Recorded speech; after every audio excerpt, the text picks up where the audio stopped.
لەگەڵ نزیک بوونەوەی وادەی بەڕێوەچوونی هەڵبژاردننی خولی شەشەمی پەرلەمانی کوردستان، هاوڵاتیان بەشداری پرۆسەکە بە گرنگ دەزانن.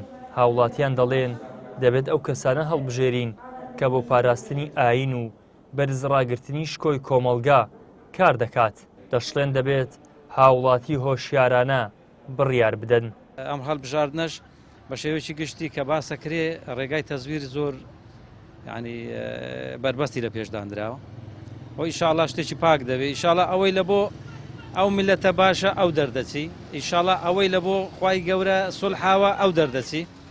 پەنا بەخوا و پەنا بە خەڵکێکی وشیار کە دەنگ دەدات. من کەسێک هەڵبژێرم و دەنجە دەمێ ئەستە پەرلەمانەوە بەو پارەیە سەندەڵی پێکاتن هەموو ڕۆژێک لە وڵاتان دوولۆ قەناتە بەڕێزیداتان بڕاواردن خواردنەوەی مەشروب بەخوا تۆ نارتەوە تۆ خستە سەر ئەو کورسیەوە بەخوا یەک زینای پێ بکات لەگەڵی بەشداری، یەک کاری خێرەشی پێ بکات چاکەی پێ بکات هەر تۆ لەگەڵی بەشداری تۆ دەنگت داوەتە پێی. من دڵنیام ئەگەر هاوڵاتی وشیار بیتن دەزانیتن چۆن دەنگ دەداتن، چۆن کاندیدی ڕاستەقینە خۆی هەڵدەبژێریتن و بیستە پەرلەمان بڕیارەکانەوە بکات.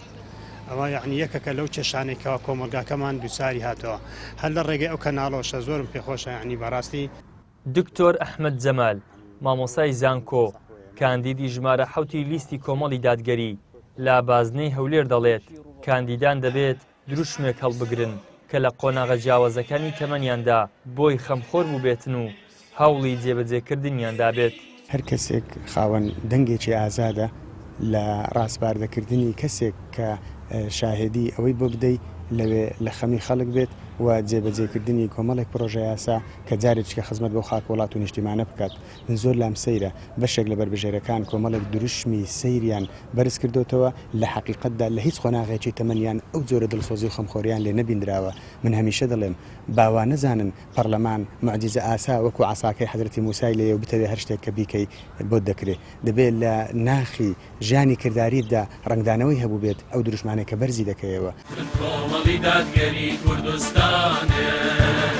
کۆمەڵی دادگەری بە دروشمی ڕایان دەگرین بە ژمارە 147 59 کەسی لە بوارە جیاوازەکانی دارایی و ئابووری و یاسایی و ڕۆشنبیری و کشتتوکاڵ و پەیوەندیە نێودەوڵەتیەکان و چەندین بواری دیکە کاندید کردووە بۆ خولی شەشەمی پەرلەمانی کوردستان.